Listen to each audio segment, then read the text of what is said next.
words. Now I want to talk to you about Islamophobia. And what I say to you very strongly is a problem in our press. Not all of our press, of course not. And I'd say the vast majority of our journalists are free from this charge. But it is a problem.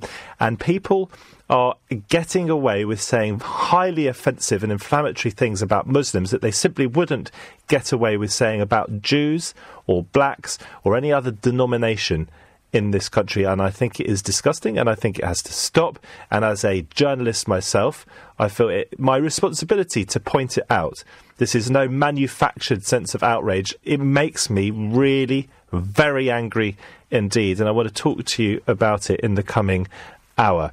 I think I spoke to a Muslim friend just yesterday who was saying that Muslims are becoming numb to the sort of prejudice that they routinely experience.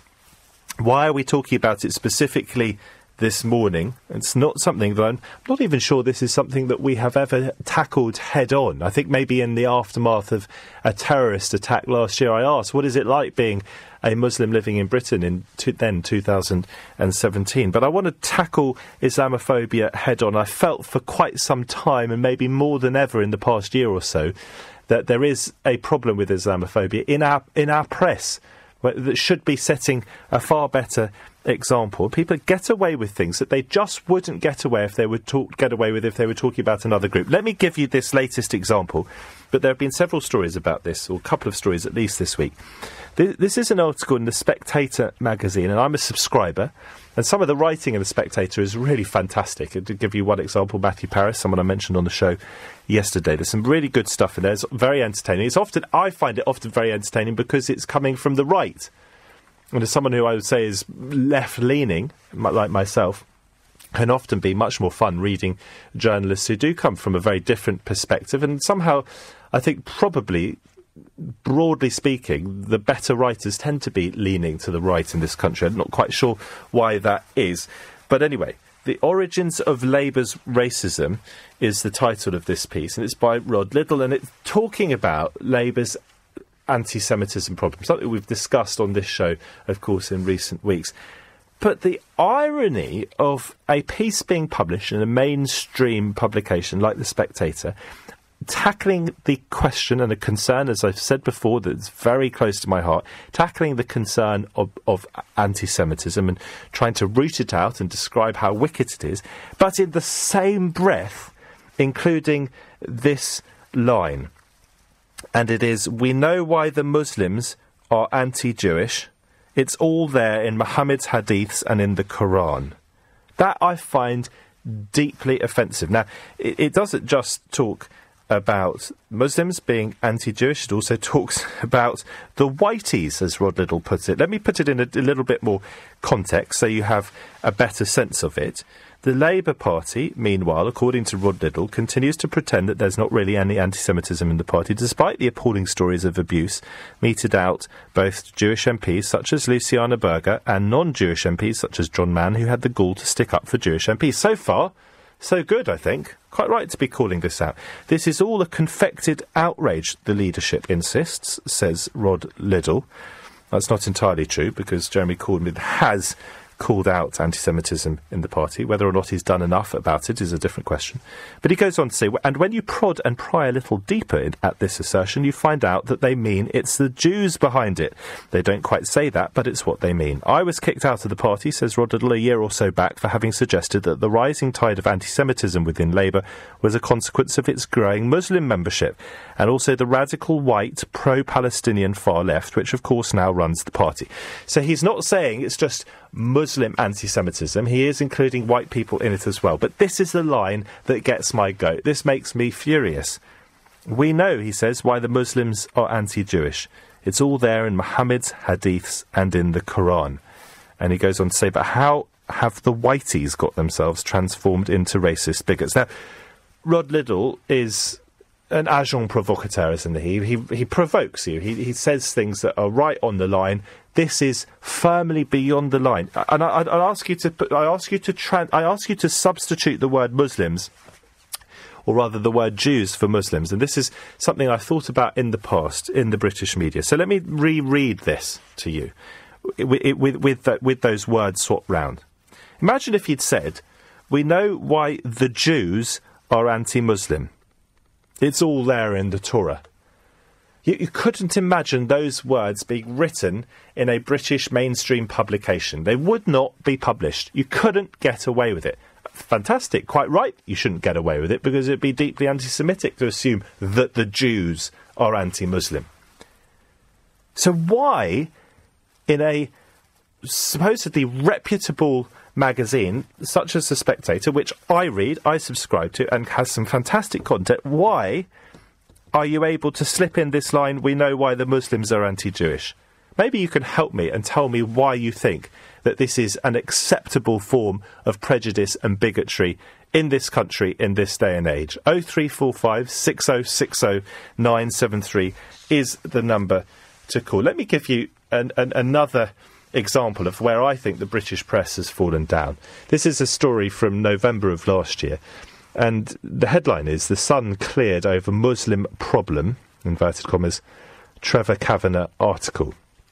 And the UK's press regulator dismissed a complaint, which I find rather extraordinary actually, against The Sun for a column that referred to the Muslim problem. Now, where have you heard the word problem before in relation to a group? Oh yes, the Jewish problem. A core part of Nazi propaganda back in the 1930s. The Independent Press Standards Organisation, IPSO, however, ruled that Trevor Kavanagh's column was capable of causing serious offence, but did not breach the editor's code. Just imagine, for a second, if you had a headline or a story that involved the phrase, the Jewish problem, or the black problem. Mr. Kavanagh said, by the way, that it was acceptable to say Muslims are a specific rather than a cultural problem. The Sun said he'd already apologised. The regulator said that the comment could be compared to language used at the time of the Holocaust, but a spokesman for the Sun said he didn't realise that his words could be compared to the phrase, the Jewish problem. And IPSO said that the former political editor, who's also a member, as it happens, of the regulatory board, certainly was at the time, played no part in the adjudication. It said the article hadn't discriminated against an individual and could not be mistaken for fact. I cannot understand how in 2018 or in any year it is okay to write in a national newspaper of the Muslim problem. How is that not inflammatory? How is that not deeply damaging to community relations? I just find it quite astonishing, and I don't know about you. If you are Muslim, have you become numb to this in the way that my friend says Muslims have indeed become numb? The other story, by the way, from this week, a complaint was upheld over a Times newspaper story about a girl fostered by Muslims. You may remember this story from last year. The Independent Press Standards Organisation upheld a complaint against the Times over its coverage of the fostering placement of a young girl in East London. Notice of the ruling by IPSO was published on the front page of Wednesday's print edition. So the Times taking that seriously, quite rightly. In August of last year, the Times reported that a white Christian child, and I thought at the time the word white inserted into that line was quite bizarre and totally wrong, but a white Christian child had been left distressed after being placed with two Muslim households in Tower Hamlets over a period of 6 months. However, the initial claims soon proved to be a one-sided account as further details emerged, including that the girl's grandmother, with whom she was ultimately to be placed, was a Muslim and did not speak English. Now, the Muslim Council for Britain, the MCB, said that the Times should be forced to apologise for its coverage, which it said had pushed an inaccurate, misleading and bigoted narrative about Muslims. It said the ruling was too little, too late. And that IPSO ruling, which was published in full on page 2 of the newspaper, called the article a distortion of the issue. And the ruling said IPSO's complaints committee found that the article gave the impression that the judge had found that the placement was a failure by the council and that this was why she was removing the child from her current foster carers and placing the child with the grandmother. The committee ruled that this was a distortion. The Muslim Council of Britain's beef clearly is that this article actually represented a bigoted narrative about Muslims. Now, the Daily Mail and Mail Online this according to The Guardian, didn't have a photograph of the girl at the centre of this case, but instead they used a stock picture of a Muslim family to illustrate the story in print and online. But they altered, I don't know whether you remember this, they altered the image to cover the woman's face with a veil. Now, why would they do that? Why would you alter an image to cover a Muslim woman's face with a veil? What are you trying to stir up there? That's my question. Why is Islamophobia clearly a problem in the British media? Is it because Islam is a religion and therefore people feel freer to attack believers in that religion? Because I think that, if that is the reason, is just an excuse for very nasty, pernicious and dangerous bigotry. And I want to get your perspective on it. I've had my say, and I wanted to get that off my chest, and I want to get your view. Yeah. There are those who will point to difficult, problematic, violent verses in the Quran, and, of course, there are plenty of difficult, problematic, violent verses in the Bible. There are some verses in the Quran, no doubt, that can be interpreted or misinterpreted as an attack on Jews. But I read one analysis that suggested that where Jews are attacked, they are the unbelievers, the faithless ones. And I dug up a passage from 569 in the Quran that reads as follows: "Surely be they of those who declare faith, the community of Muhammad, or be they of those who are the Jews, or the Sabaeans, or the Christians, or of another faith, whoever truly and sincerely believes in God and the last day and does good, righteous deeds, they will have no fear, nor will they grieve." And I bet you, if you talk to the majority of Muslims in this country, you will find that they do not hate Jews. And yet, I go back to it, that article in The Spectator, capable of fantastic quality content, if often leaning to the right, published a piece by a very prominent journalist, Rod Liddell, who also writes for the Sunday Times, used to be the editor of the Today programme. And he said this: "We know why the Muslims are anti-Jewish. It's all there in Muhammad's hadiths and in the Quran." Well, Rod, I suggest you go and reread the Quran if you really have read it all. And I don't just suggest that, I suggest that you rethink your use of language, because you were writing a piece criticising anti-Semitism, quite rightly trying to root it out, call it out. So why then, in the same breath, do you attack Muslims by using the word "the Muslims"? When the word "the" prefaces a group, it is often in a derogatory and inflammatory way. Let me also read you this, though, which I certainly have read before broadcast. This is from Imran. He's been messaging to say, all verses in the Quran are relative to a time and place when they were revealed to Prophet Muhammad.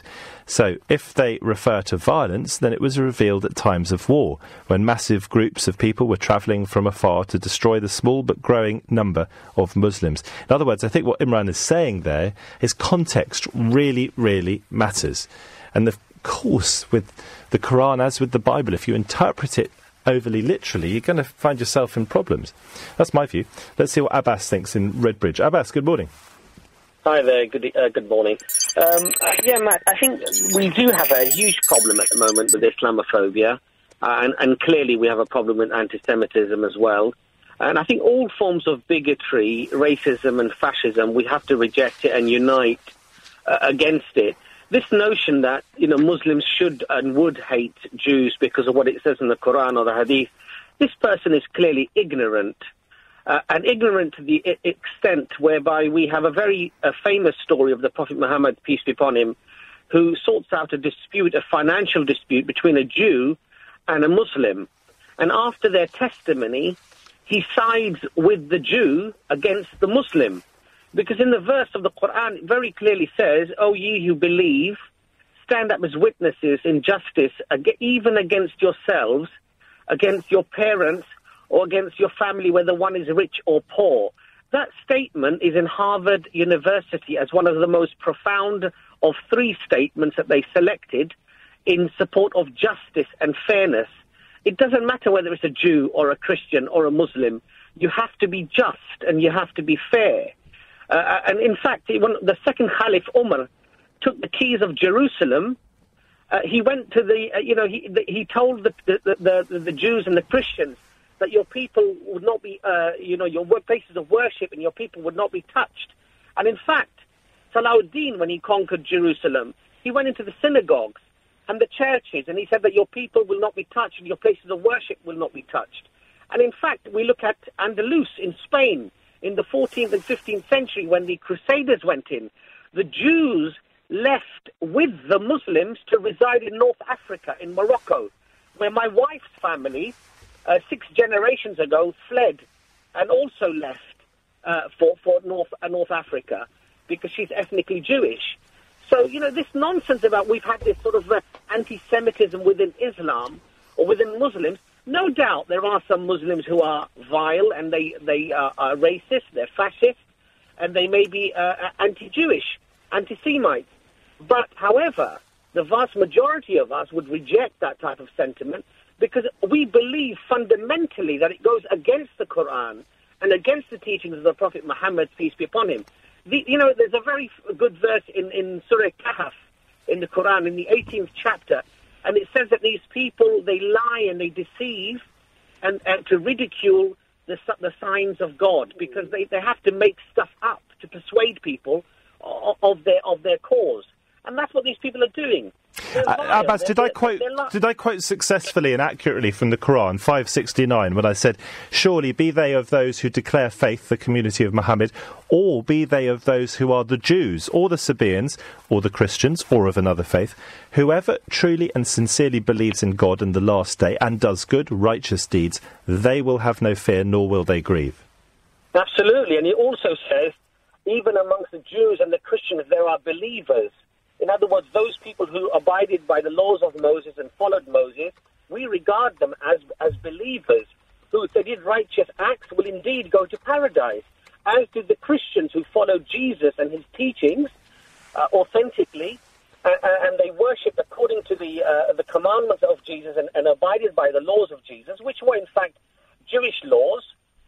They are true believers as well, and they will go to paradise. This nonsense about fundamentally in the text or in the hadith of the Prophet Muhammad, peace upon him, that we're told to somehow hate anybody, is a fabrication. And Abbas, let me put this to you as well. Even if on a reading, a thorough reading of the Quran, it turned out that it was anti-Semitic, and I've made very clear that I don't believe that to be the case, as have you. But even if that were the case, it would still be a big leap to say that because of a problematic interpretation of Jews in the Quran, in that religious text, that we'd be able to say, as Rob Liddell says, we know why the Muslims are anti-Jewish. It would be a different thing to say the Quran is anti-Semitic if, on a proper analysis, it turned out that it was, and I don't believe that's the case. But to say we know why the Muslims are anti-Jewish, that takes things to a totally different level, doesn't it? Well, of course it does. And what he's actually doing is this. He's negating virtually 13 and a half centuries of history and basing his opinions post the creation of Israel, when most of these problems actually started. They are a geopolitical problem. It's about the fundamental aspects of the creation of Israel and how it was created, which has caused much of the mess that we see. And most of these people who go out and attack Jews or they attack Muslims or whatever, these people don't abide by any religion. They're not religious folk who go to the synagogues or go to the churches or go to the mosques to pray. These people are often just thugs, and they use their thuggery and somehow manipulate whatever they have to manipulate to carry out the sort of indecent crimes that they commit. So listen, I don't want to take you on about what you said about the creation of Israel and so forth. That's for another day. But what I do want to ask you is this. As a British Muslim, Abbas, how surprising do you find it that the line, we know why the Muslims are anti-Jewish, is capable of appearing in a mainstream magazine like The Spectator? Well, it doesn't surprise me at all. You've got stories in the Daily Mail, you've got stories in the Sun, you've got the stories in the Express. And when I look at those stories, and when I look at the actual details behind those stories, often, it's really not just stretching the truth, but it's absolute lies. I mean, there was a story in the Daily Mail a few years ago about, Muslims stops cooking pork or something along those lines. And from the headlines, it looked like, here we go again, the Muslim are sort of stopping the indigenous population from living their free lives, as it were. It turned out that the man cooking the pork was actually a Turkish Muslim. And the woman who complained to the council because he didn't have a hot food license and was causing breathing problems to her son was a non-Muslim. But the headline was incredibly misleading. And it's precisely these types of stories, I believe, that cause division amongst us and encourage, the far right and the bigots amongst us to sort of justify their hatred and feed their predispositions, which result in often violence or very bigoted sort of acts. Do you agree with me, Abbas, when I say that it was simply inconceivable, and I speak as someone, as I've said many times, who calls out anti-Semitism wherever I see it or hear it, but do you agree with me that it is inconceivable that this line could have been rewritten within the mainstream British media to say, we know why the Jews are anti-Muslim? Exactly, you wouldn't get away with it. A lot of these comments that are made against Muslims, if you made them against Jews, quite rightly, you would be probably arrested or you'd be done for anti-Semitism. And I think quite rightly you should be. But when it's a Muslim, unfortunately, I'll give you a funny story. Very briefly, because we've got to go to the break, Abbas. When I met my wife, I didn't know that she was from a Jewish background. I presumed, because she was Portuguese, I presumed she was Christian. And she asked me, so what do you think about Israel and what do you think about Jews? And I said to her, how can I criticize a Jew when they stand in front of bulldozers to stop a Palestinian home from being destroyed? How can I claim that I am better than that person, because they're a Jew and because I'm a Muslim? And had I been anti-Jewish or anti-Semitic, I would not have married my wife. And I'm glad that, I uphold those qualities that came from the Quran and that came from the Hadith, which in fact prohibit racism and fascism and bigotry of any sort. Well, Abbas, listen, I'm very glad that you said what you said, because I think it's a very important contribution indeed, and I uphold the vast majority of what you have been saying there. I think this is a really, really bad trend in the British media, and as a British journalist, I definitely think it's my responsibility to be calling this out. Thank you very much indeed to Abbas. We'll take more of your calls. They're continuing to come in on this.